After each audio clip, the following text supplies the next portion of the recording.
Es un gusto para mí presentarles a Guillermo Gustavo Peñalba. Él es mi maestro, ha sido mi profesor, quien me introdujo en la teoría general del derecho. Y al mismo tiempo de ser un maestro en el ámbito académico, es un consultor permanente cuando uno tiene esos días grises. No sé si habrán tenido alguno de ustedes. Así que, por sobre todas las cuestiones, Guillermo Peñalba es una persona que ha estado en contacto con nosotros, inclusive está en contacto con Juan Antonio, conmigo y con varios otros teóricos, y creo que lo distingue es su inconformismo respecto a el mundo del derecho tal como lo vivimos, y su visión de que la compartimos, creo yo. El derecho resulta insuficiente para las complejidades que se le presentan al mundo y para los dolores que se le presentan al mundo. Y que la teoría del derecho es un instrumento muy válido como para empezar a pensar el derecho. Un poco esto de que la teoría del derecho es un broche que da inicio pero que da cierre también al derecho, y que todas las partes y las ramas del derecho deberían culminar con un nuevo pensar el derecho. Y también me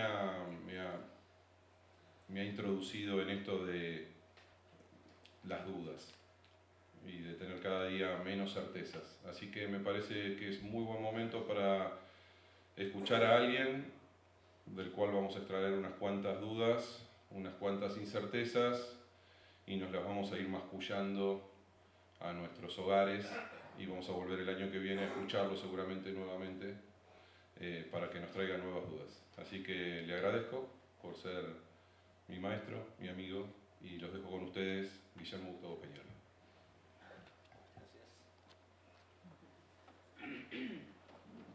Buenos días. Buenos días. Buenos días. Yo no quiero decirlo a vos, pero no es que yo sea un inconformista o una persona, es que el derecho no me deja en paz. Yo soy un tipo tranquilo, el derecho que anda cambiando, moviéndose. Yo estaba ahí mirándolo, quieto, en paz conmigo mismo, y el derecho empieza a mutar, empieza a referirse a mis congéneres, empieza a hacer estas cosas, y entonces a mí me molesta y bueno, me pasan cosas como estas que les voy a contar ahora. Martín tenía razón cuando decía lo bueno de hablar no en primer lugar, por lo menos en el total de las jornadas, y aprovechar un poco lo que dijeron los otros. Y yo aprovecho de lo que se dijeron ayer varias cosas, tal cual me voy a tratar de explicarlas ahora.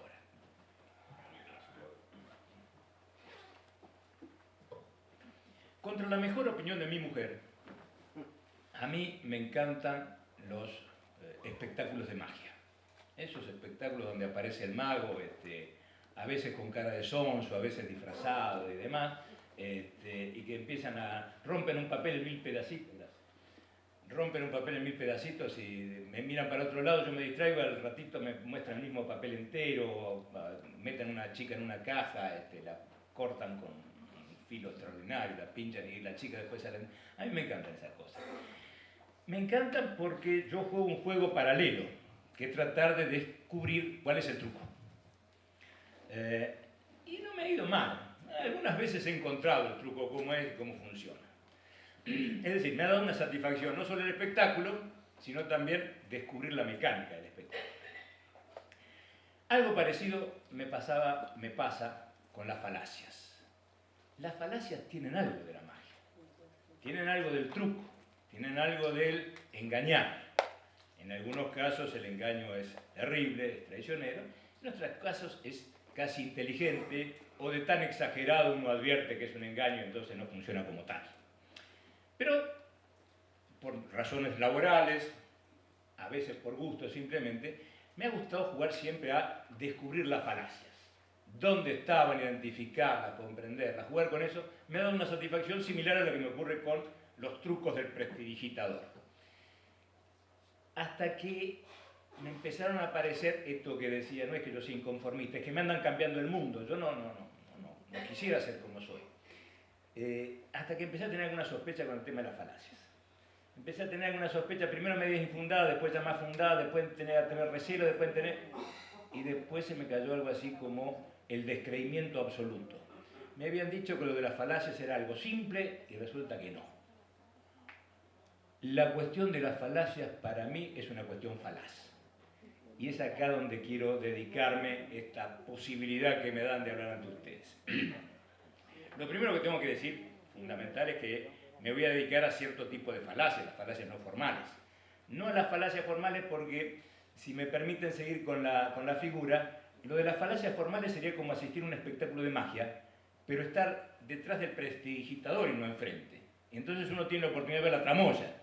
En la falacia formal, una vez que aprendió el mecanismo, bueno, habrá variantes, en vez de aparecer una señorita con poca ropa, aparecerá un perro o cosas por el estilo, pero uno ya sabe cómo es la mecánica, cómo es la tramoya, cómo es el truco. Con las falacias no formales no ocurre eso. Pueden aparecer de múltiples formas, pueden tomar múltiples formas, y siempre hay, en el fondo, alguna estrategia, alguna artimaña, algo que me está generando una falsa creencia. Y esto da mucha más tela para cortar.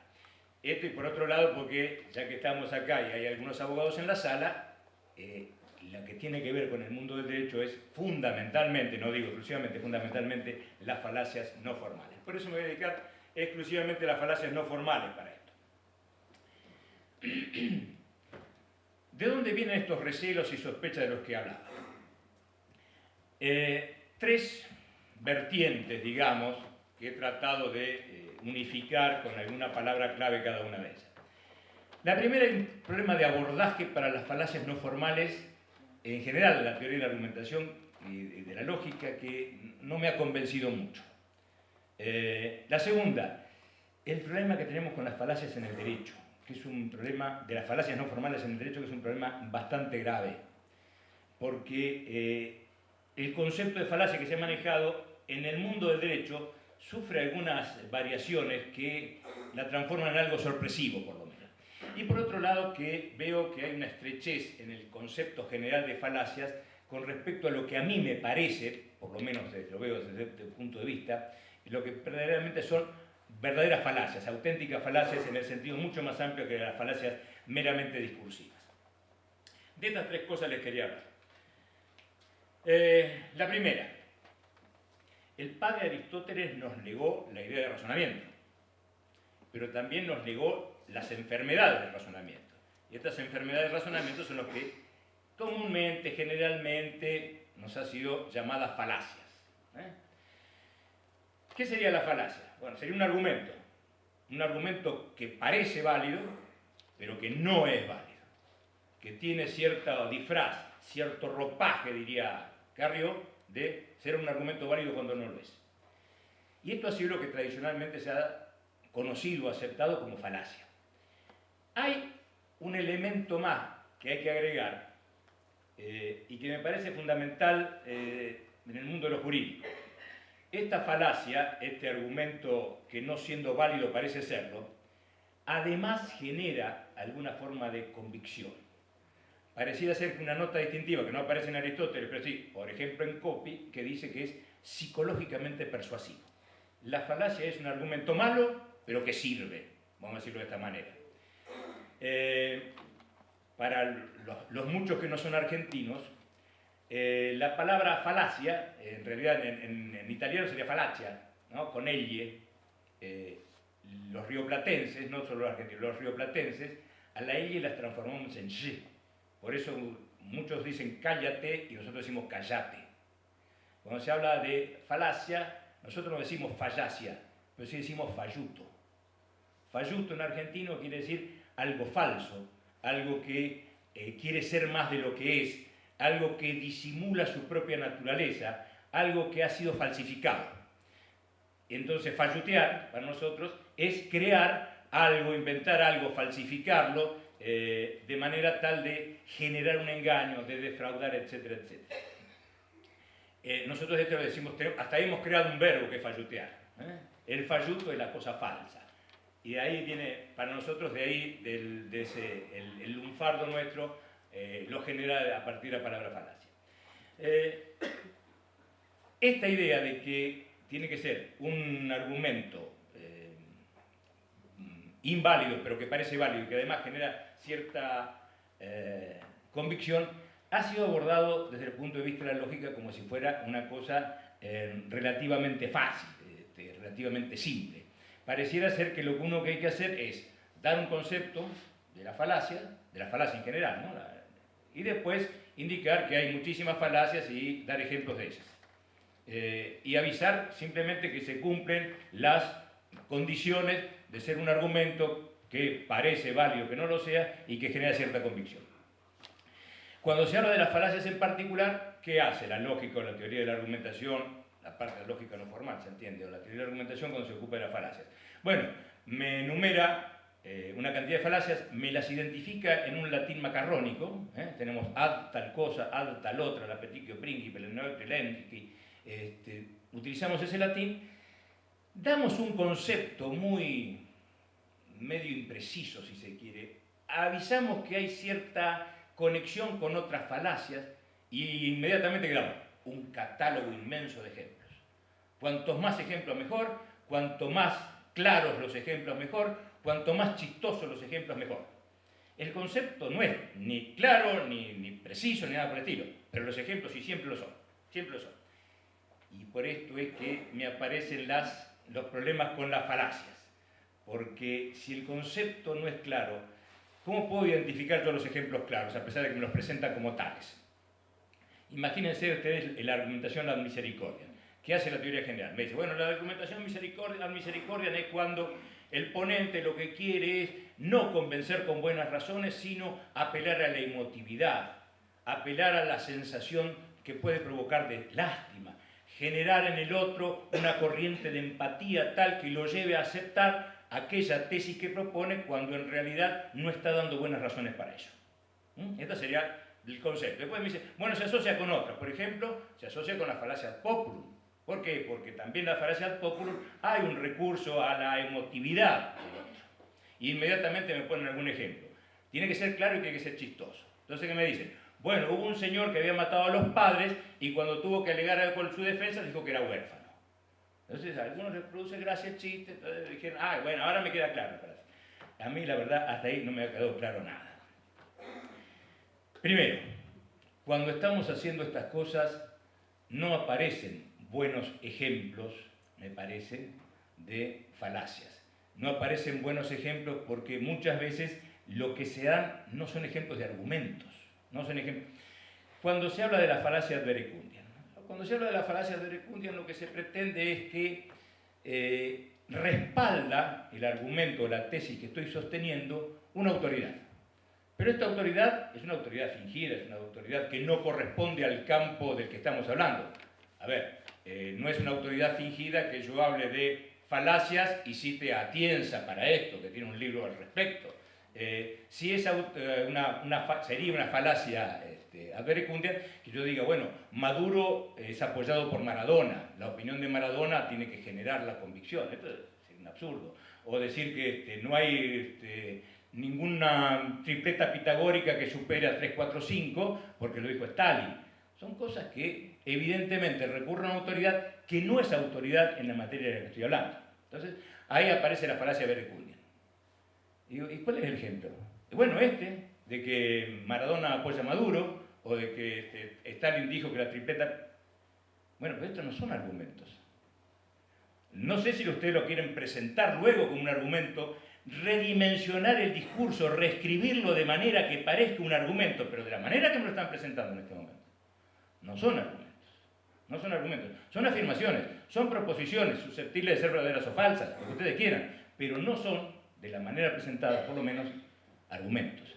La primera objeción que tengo es, muchas veces, cuando se hace este abordaje de la falacia, parte de la lógica no formal o la teoría de argumentación o lo que sea, muchas veces me ponen como ejemplos de argumentos falaces algo que no son argumentos. Algo que no son argumentos.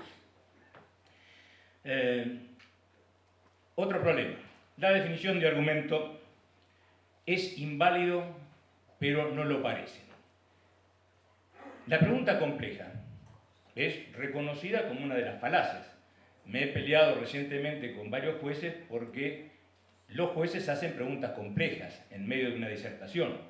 Encierran dentro de una pregunta 2, 3 preguntas que tienen que ser contestadas con una sola respuesta, y lo cual genera la posibilidad de interpretaciones diversas y a su gusto por quien la ha propuesto. ¿Ha dejado usted de pegarle a su esposa? Famosa pregunta doble. ¿Cómo que he dejado? Yo no le pegué nunca. Y si lo hubiera hecho era defensa propia, puede contestar el señor. El semáforo cuando cruzó estaba en verde. Si el señor era suficientemente avispado hubiera contestado, mire, no estaba ni en verde ni en rojo porque no hay semáforo. Ahora, si no era avispado hubiera dicho, bueno, no sé en qué color estaba, con lo cual estaba aceptando que había un semáforo, aunque no pudiera decir en qué color estaba. En la pregunta compleja aparecen estas cuestiones. Ahora, ¿hay auténticamente un argumento que no lo parezca allí? ¿Hay en la pregunta compleja algún argumento? Otra de las dudas que me fueron generando estas sospechas que tengo con respecto al tema de la falacia, que me parece un problema falaz. Me dicen que un argumento falaz es un argumento inválido. Aunque no lo parezca, tiene que ser inválido. ¿Hay alguna mecánica por la cual yo voy a descubrir que es inválido, aunque lo haya disimulado muy bien? Vayamos a otra falacia clásica, falacia no formal clásica, la petitio principi. La petitio principi, o petición de principios, lo que hace es llegar a una conclusión que es más o menos lo mismo que la premisa. Lo que pasa es que dicha con diferentes palabras. Hasta el propio Aristóteles había planteado alguna falacia de este tipo, la había anotado cuando habla contra los argumentos sofísticos. Había planteado esto. Había dicho, bueno, si yo digo la verdad, entonces yo nunca miento. Es una petitio principi. Estoy diciendo 2 veces lo mismo. Estoy diciendo como conclusión lo que ya había propuesto como respaldo o como premisa. Ahora, si esto es una falacia, ¿es inválida? No, no es inválida. Perfectamente válida. A la luz de la lógica natural, la lógica formal y cualquier lógica que ustedes quieran, esto es válido. ¿Por qué? Porque bien, podrá ser tautológico, podrá ser tonto, podrá ser aburrido, lo que ustedes quieran, pero no es inválido.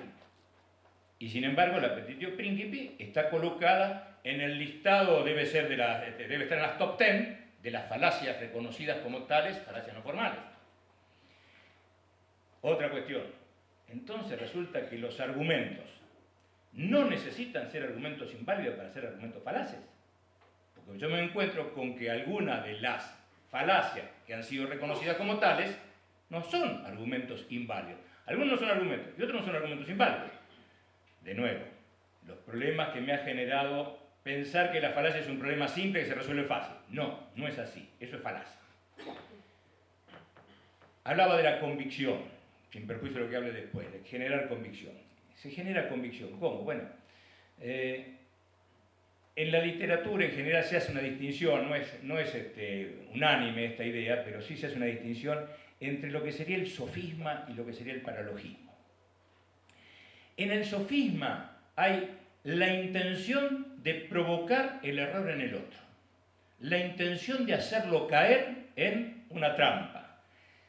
Mentirle, pero no, la función no es mentir, porque hay mentiras sonzas y buenas mentiras, permítanme que lo diga de esta manera. Mentira sonza de querer decir que yo acabo de bajar del planeta Marte para venir a charlar con ustedes. Ustedes saben que esto es una mentira sonza porque es notorio que no es verdad.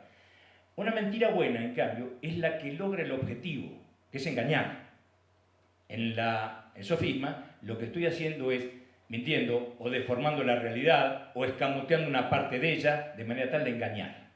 Y yo lo hago, con todo, digamos, si hay algún penalista en la sala, me disculpo por utilizar este término, dolosamente. En cambio, con el paralogismo yo cometo alguna forma de error, invalido mi razonamiento o mi argumento o algo por el estilo, pero no me doy cuenta de ello. Lo hago porque soy torpe, lo hago porque me faltan conocimientos, lo hago porque me he metido en un tema que no tengo suficiente dominio, lo hago por distraído, por lo que fuere. Pero en realidad no estoy tratando de caer en una trampa. Honradamente creo que lo que estoy diciendo es así, aunque no lo sea. Por eso me gustaba como Kant decía lo de los argumentos delusorios. Kant a las falacias las llama argumentos delusorios. Dice, En el caso de lo que nosotros llamamos ahora el sofisma, lo que se hace es engañar al otro, se trata de engañar al otro. Se quiere provocar la trampa y que el otro caiga en ella. En cambio, con el paralogismo, ¿qué ocurre? Uno se engaña a sí mismo. No ha tratado de engañar al otro, se ha engañado a sí mismo. Por las razones que fueran, ocurre esto.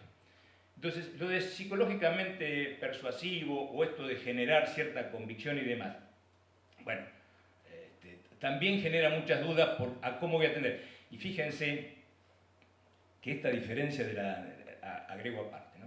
Esta diferencia entre el paralogismo y el sofisma genera algunas cuestiones en el derecho práctico. En el Código Procesal de la provincia de Buenos Aires, que es donde yo trabajo, existe una figura que se denomina temeridad y malicia, donde puede ser sancionado un abogado o una parte cuando se ha comportado maliciosamente, ha obstruido, no ha reconocido aquello que era claramente la verdad, ha obstruido, utilizando la palabra chicanear, que es propia de todos nuestros países, alargar el procedimiento, obstruirlo, etcétera, etcétera, puede ser sancionado. Claro, es sancionado si comete un auténtico sofisma, pero no si comete un paralogismo. Es una consecuencia que tiene esta distinción entre sofisma y paralogismo. Bueno, pero no me quería detener tanto en esto. Yo podría citar a Hamblin: lo que hace falacia en un argumento no tiene nada que ver con su validez inferencial, etcétera, etcétera. Bueno, estas son las cuestiones que me han traído algunas dudas sobre de qué manera se ha abordado el tema de las falacias, y sobre todo las falacias no formales, desde una teoría general de las falacias, que en realidad no hay una verdadera y buena teoría general de las falacias. En realidad hay acercamientos desde la lógica no formal, acercamientos desde la teoría de la argumentación, y se resume muchas veces a esto: a plantear una idea de falacia, dar una cantidad de ejemplos, tratar de que sean chistosos, tratar de que sean claros, pero el concepto no lo es.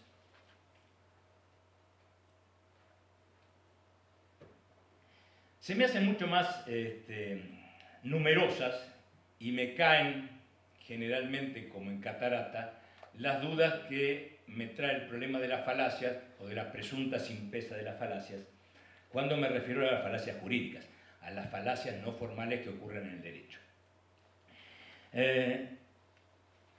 A ver, más allá de la distinción esta entre sofismas y paralogismos, su especial aplicación al mundo del derecho que acabo de hacer, con las falacias del derecho ocurre algo así como con el gato de Schrödinger, el gato con el cual los cuánticos tratan de explicar que el gato está vivo y está muerto al mismo tiempo. Las falacias no formales en el mundo del derecho son falacias y no lo son todo al mismo tiempo. Y esto espero tratar de demostrárselo con una cantidad de ejemplos que he ido enumerando. Bueno, el primero es el ejemplo más elemental.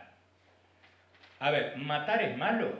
Uno puede dar un largo discurso sobre, desde el punto de vista ético, la inconveniencia de la conducta de ir matando a la gente, inclusive a la propia suegra, lo que fuere. Pero también hay otra forma de hacerlo. Es decir, mirá, si matás, te voy a sancionar. Oh, me dicen, momentito, eso es una falacia. Es una falacia grande como una casa. Esa se llama falacia ad baculum. Baculum era el bastón con el cual se apoya y que servía de muchas cosas, entre ellos de arma, para golpear. Es la amenaza de aplicación de la fuerza para que aceptes la tesitura que te estoy proponiendo. Entonces, matar es malo, provocar el aborto es malo, robar es malo, la infidelidad es mala, cualquiera de estas cosas. Incumplir las promesas es malo. ¿Por qué? Porque si no te pego con el bastón. ¿Y el derecho qué es? La amenaza constante, que si no te pego con el bastón. Entonces, el derecho, si bien evidentemente no pretende ser un discurso argumentativo, podría ser muy bien asociado con las falacias ad baculum. En el fondo, lo que está haciendo es pidiendo la aceptación para un tipo de comportamiento bajo amenaza de consecuencias desagradables en caso del incumplimiento. Y esto es claramente una apelación a la fuerza, Hay otras falacias. En la falacia primero planteo la falacia tradicional, o desde el punto de vista tradicional, cómo se la conceptualiza, y después la quiero ver desde el punto de vista del derecho. Hay una falacia que se llama ad silentium. En la falacia ad silentium, lo que se propone es que si el oponente no contesta, entonces lo que ocurre es que no sabe, es que no tiene nada que oponer, es que no tiene nada válido para decir. Ejemplo. ¡Ay, qué linda la señorita tal! ¿Tenés su número de teléfono? Sí, lo tengo. ¿Me lo das? No. Ah, entonces no lo sabés. No, no es que no lo sepa. Puede haber una buena cantidad de razones por las cuales la confianza y el don de gente son algunas de ellas, por las cuales ese número de teléfono no quiere ser entregado. Entonces, la falacia del silencio aparece así más o menos con el ejemplo expuesta. Pero ¿qué ocurre en el derecho con la falacia del silencio? ¿Qué ocurre si alguien, cuando es interrogado por un juez, al recibir la prueba confesional o la absolución de posiciones, o como la que se llama en cada país, o la declaración de propia parte, uno, juez, le tiene que advertir a quien va a contestar, a responder y demás, cuidado, que ante la negativa a responder la pregunta, yo puedo presumir que aquello que pregunta es verdad. Aquello que le he intimado a que reconozca o desconozca, si usted guarda silencio, voy a interpretar que usted lo ha reconocido. Porque el silencio, en el derecho, tiene una importancia fundamental. Equivale a la realización de ciertos actos. Aunque parezca mentira, el no hacer equivale a algún hacer, equivale a un reconocer. Entonces, la falacia ad silentium resulta que es muy falacia, o poco, lo que ustedes quieran, dentro de las falacias no formales generales. Resulta que en el mundo del derecho no es tal, no es tal. ¿Recuerdan las obligaciones alternativas? La idea del falso dilema. ¿Hay falso dilema en las obligaciones alternativas? Estas posibilidades que tienen cuando hay obligaciones recíprocas o la obligación que una de las partes tiene cuyo cumplimiento es A o B. Bueno, ¿y esto y el falso dilema qué tienen que ver? Bueno, en el falso dilema hay evidentemente una falacia desde el punto de vista general y no se cumple cuando tenemos enfrente obligaciones alternativas. ¿Sí? Para ellos es una falacia el tener nada más que dos opciones. En el campo del derecho, en el nuevo Código Civil y Comercial, hay dos alternativas y no hay más. Y no hay más. Y no es falacia. Las costumbres. Hay una falacia que muchos llaman falacia naturalista. Hay discusión si esta es o no la falacia naturalista, pero voy a plantearla así. Se piensa que no se puede pasar del mundo de los hechos al mundo del derecho, desde el mundo del ser al mundo del deber ser, del mundo de la descripción al mundo de la prescripción. Está bien, de Hume para acá más o menos todos estamos de acuerdo con esto, hasta que nos chocamos con el derecho. En el derecho encontramos un cierto tipo de normas, a las que llamamos en general normas consuetudinarias. Pueden ser reglas generales de conducta, universalmente aceptadas, pueden ser usos del foro, los famosos usos fori. ¿Qué ocurre en ellas? Que advertimos que una conducta se repite ante circunstancias similares por parte de una comunidad, que esta comunidad la entiende como obligatoria y a partir de esos hechos inferimos la existencia de una norma. Estamos cometiendo acá, donde claramente estamos hablando de normas jurídicas, la costumbre jurídica y la norma consuetudinaria son claramente cuestiones de derecho. Estamos cometiendo acá la llamada falacia naturalista en algunos de los sentidos posibles. Otra falacia que tengo para ustedes. Hay una falacia que se denomina el francotirador o el francotirador tejano. Parece ser que cierto señor tenía un granero, la pared de un granero en su finca, tomó el revólver, que ya me lo imagino, una Colt grandota así, y disparó varias veces, provocando varios agujeros en la pared del granero. Luego fue y pintó las dianas respectivas, es decir, los blancos, alrededor de donde había puesto cada tiro. Y entonces dijo, soy el tirador maravilloso, he dado todas veces en el centro. Se advierte fácilmente la falacia. Bueno, ahora cuando un jurista, esto miren que se puede extender a cualquier otro científico, pero fíjense específicamente en nuestro campo, cuando un jurista toma elementos determinados de una institución jurídica y los toma como los elementos relevantes de esa institución jurídica y construye a partir de ellos la figura respectiva, la institución respectiva, no está cometiendo la falacia del francotirador tejano. También lo hacen otras, pero lo estoy planteando con respecto a los juristas. Respecto a los juristas. La falacia dictus impliciter también está entre las más importantes falacias de las llamadas falacias no formales. En el top 10 vamos a repetir. ¿Cómo es esta?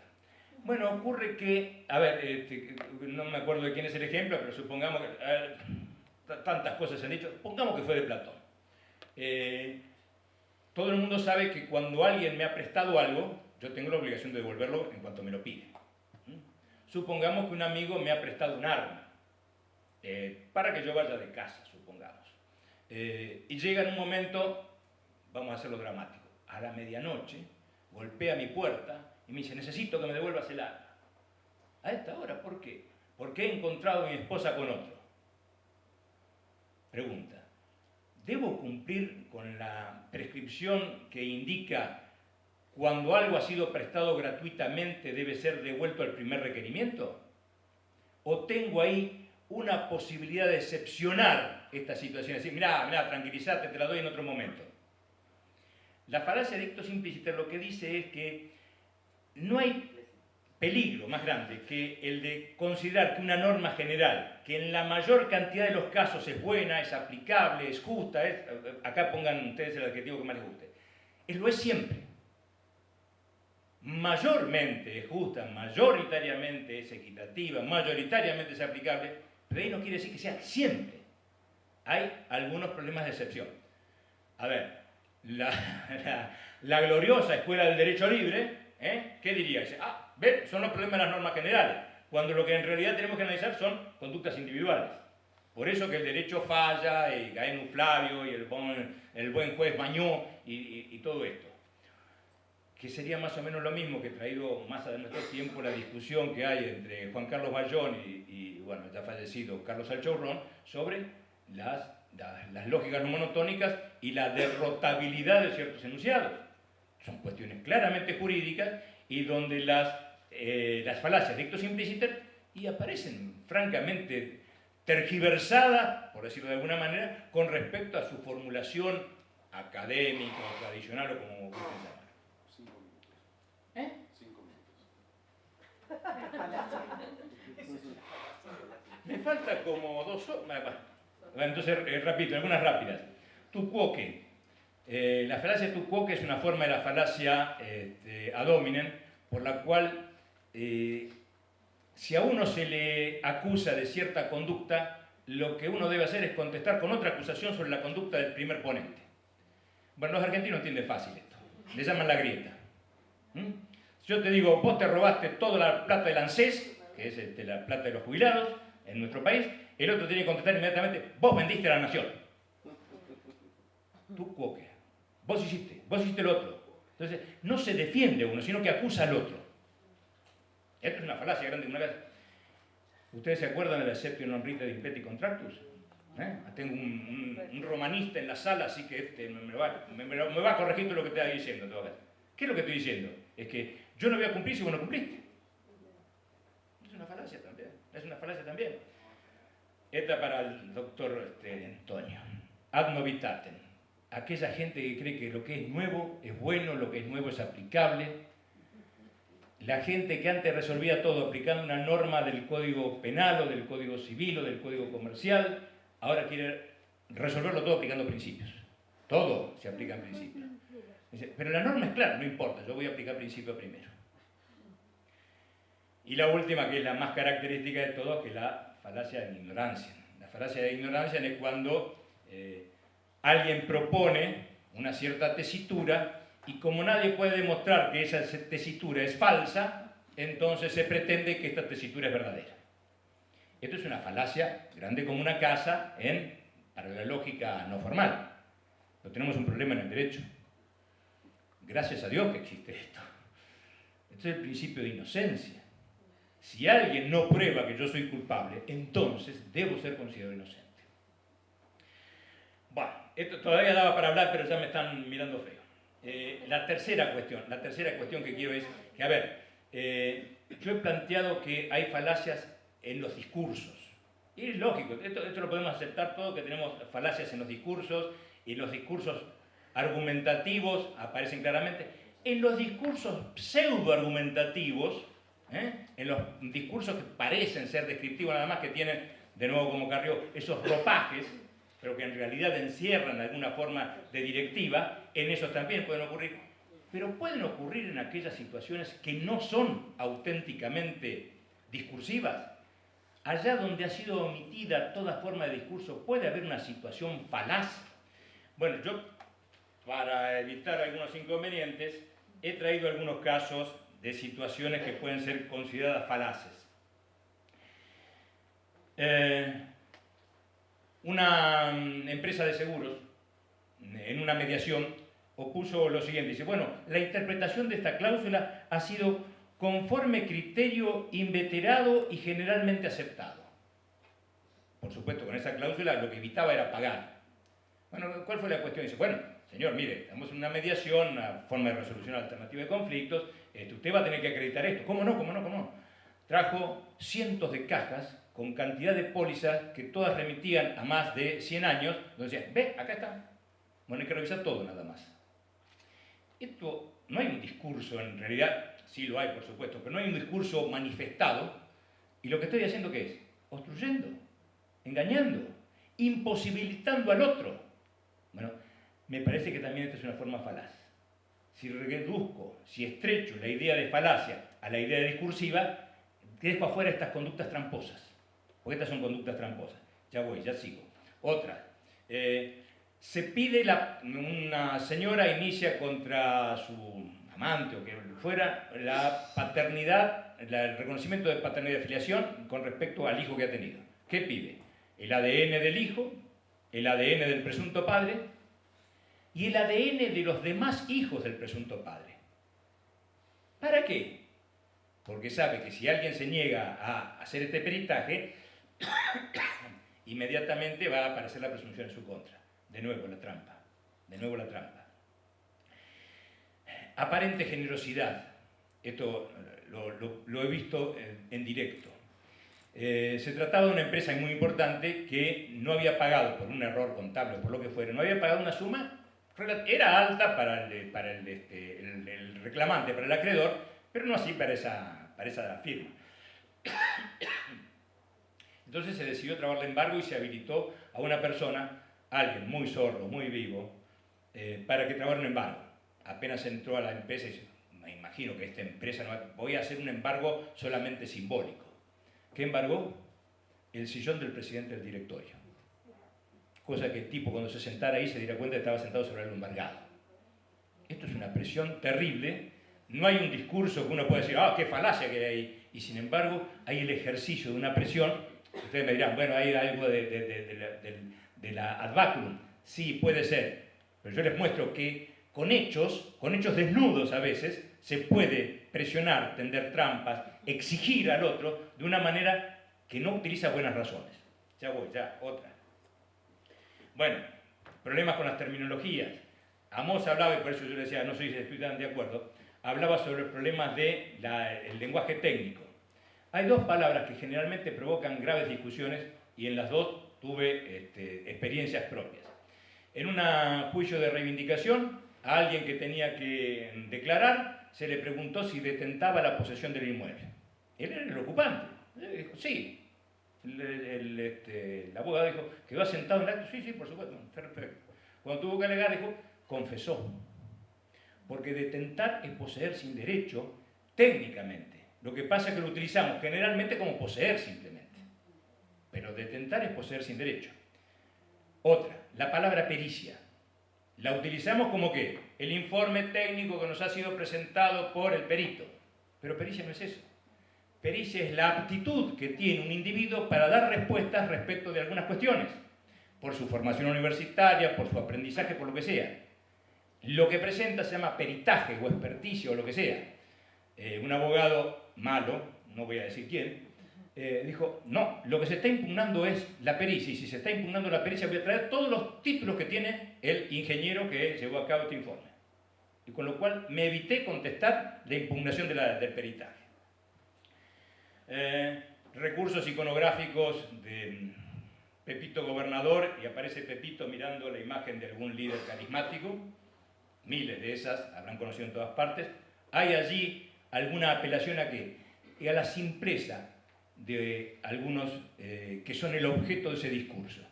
La simpleza también es aprovechamiento y también es falacia, porque es generar en el otro, en una situación en que contextualmente está débil, esta relación, agravar esta relación asimétrica y aprovecharse de la ingenuidad, de la falta de preparación de algunos individuos para generar en ellos conductas que me convengan. Esto también son tramposas. Un minuto. Bien.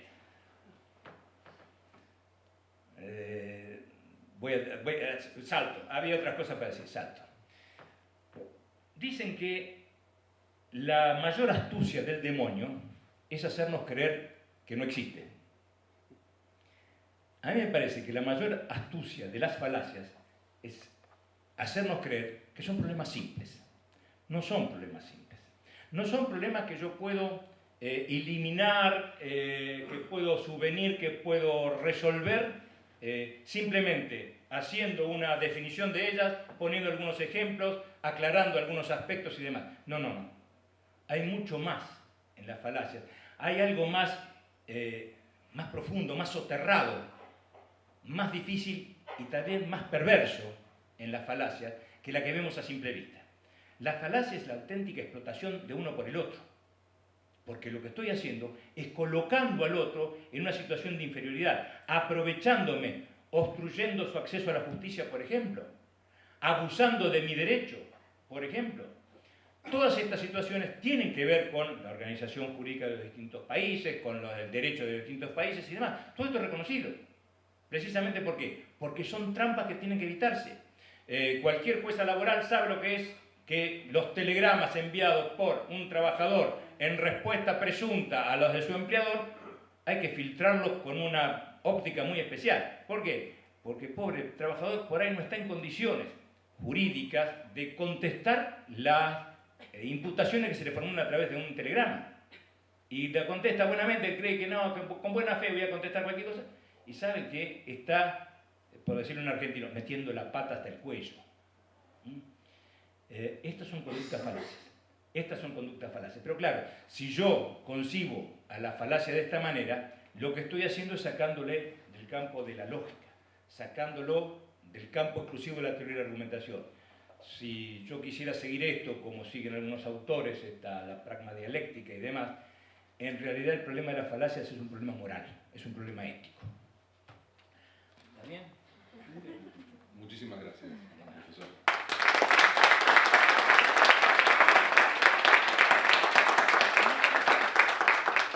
Quedamos abiertos brevemente a alguna pregunta, alguna cuestión que tengan que hacer, si no, sí. Sí, me parece muy bien.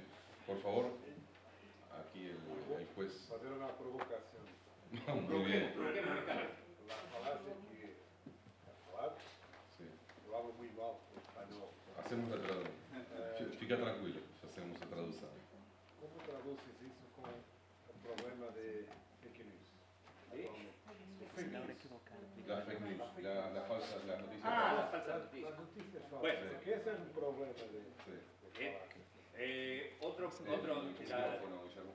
El micrófono bota. Perdón, ahí está. Ya entendí.